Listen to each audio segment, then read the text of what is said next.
This has really affected us as an organization. We used to have offices throughout the country, but now I think we are only based in Harare, and that has affected how we implement our activities and our representation within the provinces.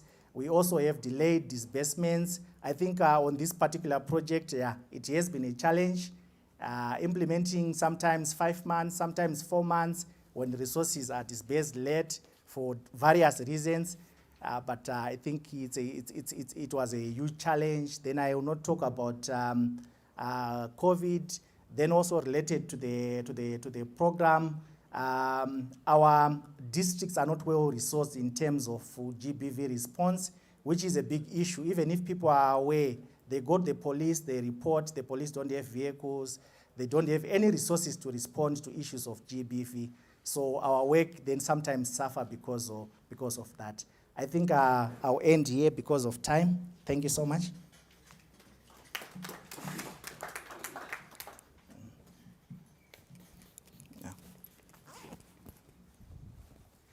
Thank you, Padare.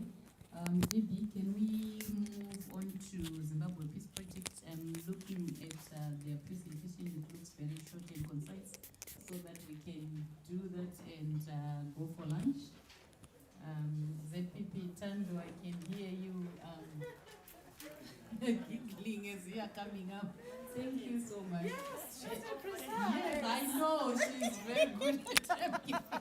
I think I'm going in the I need you to put this one. Okay. Just put your, yeah, thank you. I'm glad that our colleagues online can now hear all the presenters. Okay. Right. Okay. Thanks our tech guys for making things easy. I have to hold this. Oh, You have just put this somewhere in your pocket. I don't have a pocket. Can't you? I'll hold it. I'll hold it. It's okay. Or you can stick it. Okay. All right. Let me stick it here. Okay. You're so particular. I was going to hold it. All right. All right. Okay. Thank you. Good afternoon, everybody. I am Thandolwe Nkosi Mahaja. Let me take off my mask. Right. Okay. So I'm presenting the Zimbabwe Peace Project IAPG2 program, and just like Walter before me, my presentation is focused only on the IAPG program. Before you move on to the next slide, let me just give a brief background about Zimbabwe Peace Project. Zimbabwe Peace Project was formed in the year 2000 as a result of violence that took place across Zimbabwe, where there was the land reform program, and then there was also the referendum, where citizens voted no and rejected that referendum. And as a result, there was widespread violence. So a group of human rights-based organizations and churches came together and decided they needed to form an organization that will monitor and document the human rights violations that were taking place across the country. So that's how Zimbabwe Peace Project was then formed. So we're an organization that we monitor and document human rights violations across Zimbabwe.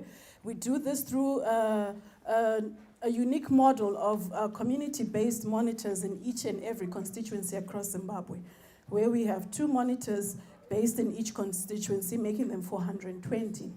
In 2017, we began a process of mainstreaming disability within our organization, and this was after research was conducted in terms of human rights violations and the disability sector in Zimbabwe. So we mainstreamed disability, and we took on monitors with disability in 2018, and we took on 50 at district level. So we now have 470 monitors across Zimbabwe who monitor and document human rights violations and submit reports as and when the violations take place. Under our IAPG2 program, so the first outcome we are working on under the Tackling Violence Building Peace is our outcome is that human rights violations in Zimbabwe are addressed as public office bearers and other relevant stakeholders, such as the Zimbabwe Republic Police. I lost my presentation. Okay, it's here. Such as, lost it again.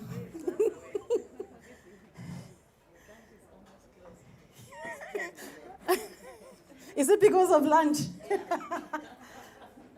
Thank you. No, the previous one. Slide 2, thank you. Such as Zimbabwe Republic Police, Zimbabwe Human Rights Commission, the National Peace and Reconciliation Commission, Zimbabwe Gender Commission, and traditional leaders address impunity through investigations and exposure of abuses. So what we have realized over the years in monitoring and documenting human rights violations as an organization is that there's a lot of impunity that has been allowed to happen and go on over the years. So our first outcome is that institutions, national institutions, the Zimbabwe Republic Police, the Human Rights Commission, even traditional leaders address human rights abuses and they investigate them. So that's our first outcome. Our second outcome is the prevention of and the resilience against coercion, exploitation of, and violence against men and women in communities throughout the electoral cycle.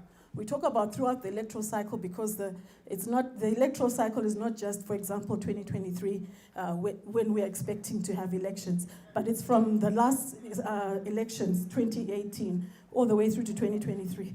That's the electoral cycle. So we're saying throughout the electoral cycle, we are working to prevent violence and coercion and exploitation, but also working to build resilience against coercion, exploitation, and violence. Our third outcome we're working towards is women and men involved in resolving conflict at community level, and that they are actively fostering a pro-development and coexistence together for development agenda. So that's what we're working towards.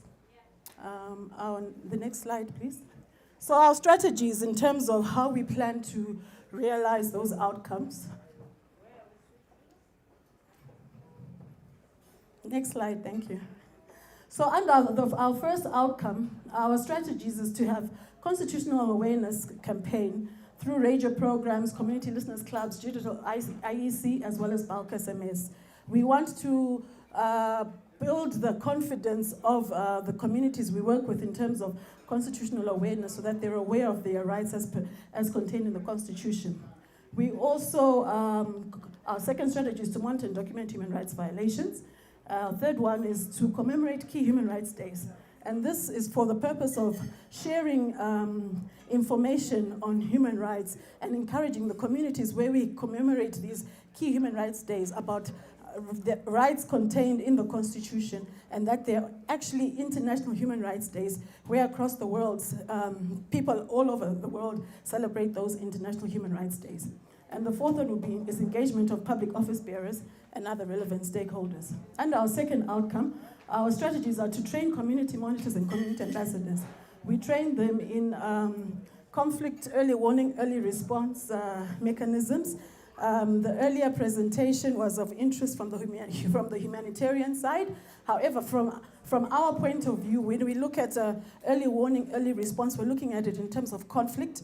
And as we are all aware, we're already in election mode. We're already in election cycle at the moment. And so for us, we are strengthening our conflict early warning, early response, because the signs that we are seeing from our conflict early warning, early response mechanism is that there's likely going to be a lot of violence in the upcoming elections. So we are strengthening those systems within our monitors, as well as our community-based ambassadors, to strengthen that system so that they're able to alert us before violence takes place, so that action can be taken with the relevant office bearers, so that the actual violence does not break out.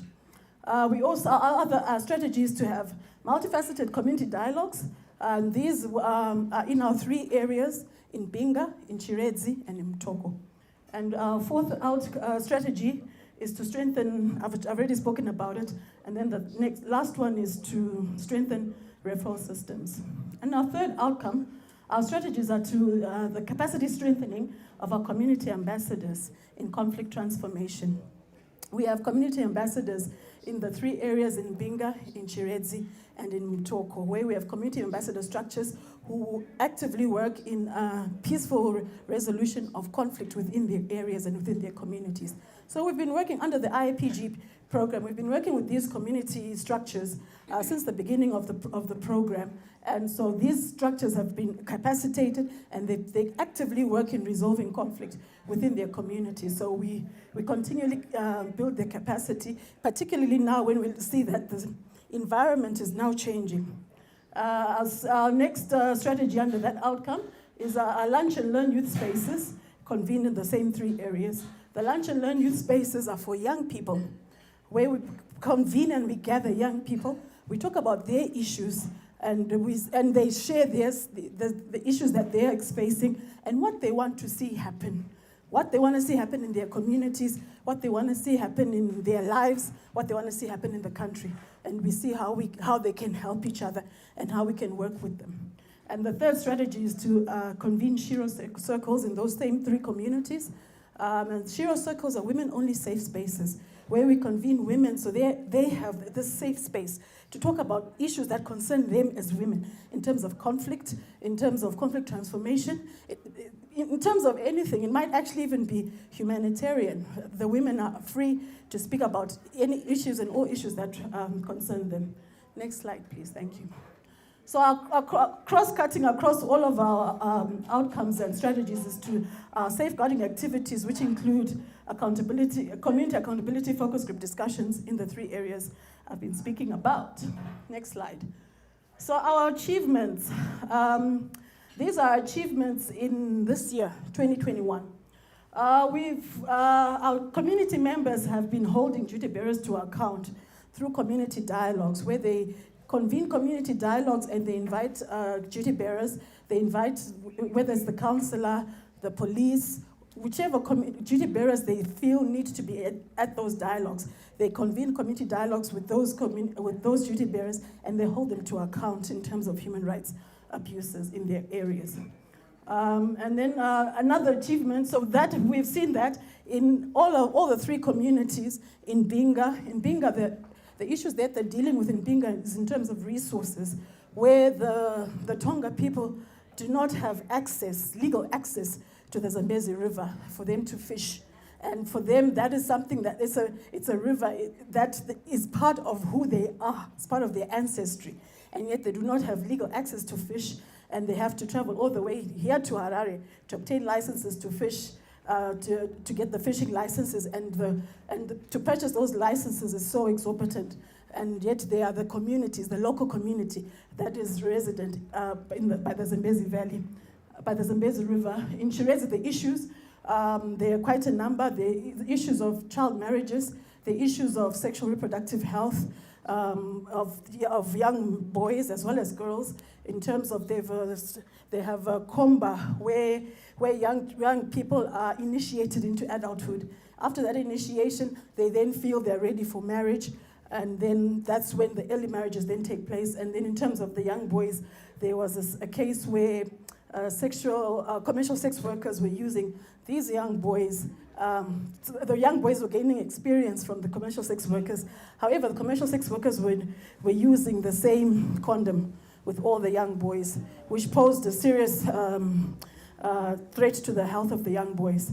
So those are the issues they're dealing with in Chirezi. In Mutoko, the issues are economical in terms of mining of granite in Mutoko, and the communities not getting anything out of the proceeds of the mining of granite in Mutoko from the large mining companies that are in Mutoko. So the communities have been working to ensure that the proceeds benefit the community, and not that all the proceeds, that there's nothing that the community gains, and in terms of whether it's employment or just money, resources to improve the schools, the clinics, etc. in their communities. Those are the issues they're dealing with in those 3 areas. We've also seen in terms of our achievements, we've seen an increased participation of women in the communities through the Shiro circles, the women-only safe spaces, where women, as a result of these Shiro circles that we've had going for, I think, 2 years now, that the women have gained confidence for them to be able to to stand for election in other spaces in the community and actually hold positions in those other spaces, in those other committees where before they did not have that confidence to stand and say that I want to run for election in the local village community committee. So we've seen that women are actually now actively participating in issues to do with their families and issues to do with their community in those three areas. And medical and psychosocial support. These referrals are of victims of human rights violations across Zimbabwe from the 210 constituencies I mentioned earlier. So we've managed to be able to, we've assisted women, men, as well as minors through our referral pathways. Next one, I think this should be my last one. No, it's not, sorry. And then also in terms of commemoration of key human rights days, we've commemorated a number of days this year. We have the International Day in support of victims of torture, International Day of the Victims of Enforced Disappearances, International Day of Peace, and these are advocacy platforms, as I mentioned earlier, where the communities are able, they learn more about that particular International Human Rights Day and the rights that they are afforded in the Constitution. And then they're also able to meet and gather as a community and have sports, fun, games, activities which will help promote rights in their communities. And also in terms of continuous training of our monitors, for us it provides the monitors with the ability to report human rights violations. It also enables them so that they don't feel alone, because they live in those communities and they might feel alone considering the work that they do. Our monitors operate under a veil in the communities that they reside in, so they often feel alone. And so the training is also, we bring the monitors together, they're able to share challenges that they face, situations that they face, and they're able to help each other in terms of how to get through some of those challenges. Next slide, I think that'll be the...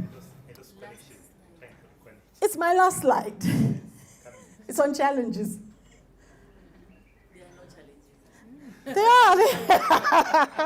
Dr. Mchuchisi, the challenges are there.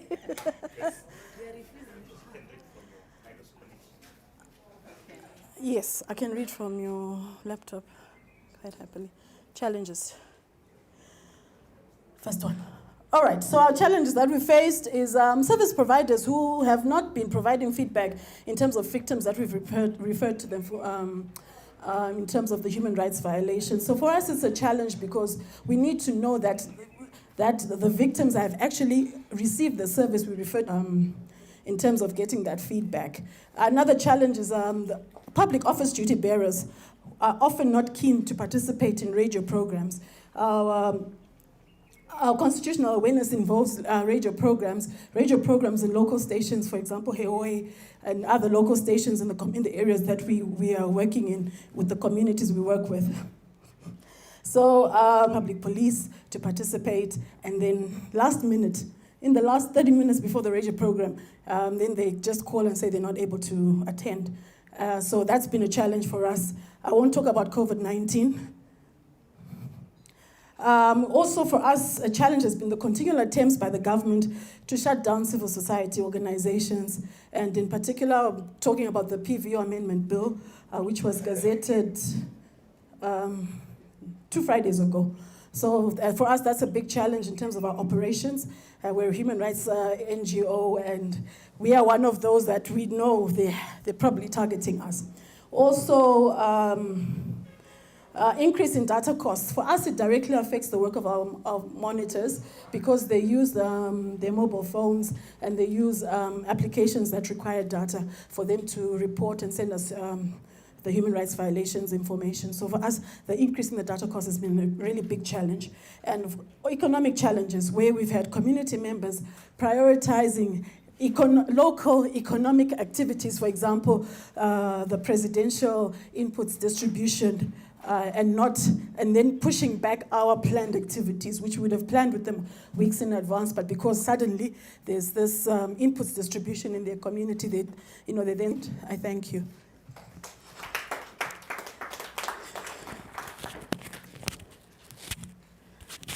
Was that short enough, Grace? Yes. Yes, Tambo, you tried. And also, really lucky was on your side because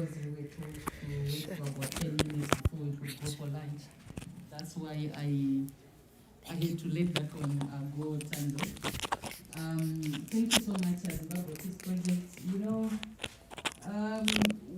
the last challenge that you spoke about, and it just points to a bigger problem where sometimes as Zimbabweans we fail to connect the nexus between governance issues and livelihoods and humanitarian, how these things interface, and we think addressing one part of the triangle will result in everything being sorted out, but unfortunately it doesn't work like that.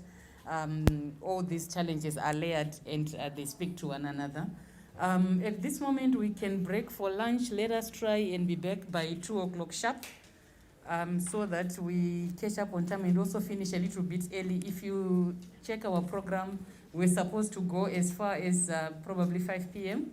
So, sorry, Walter. Okay.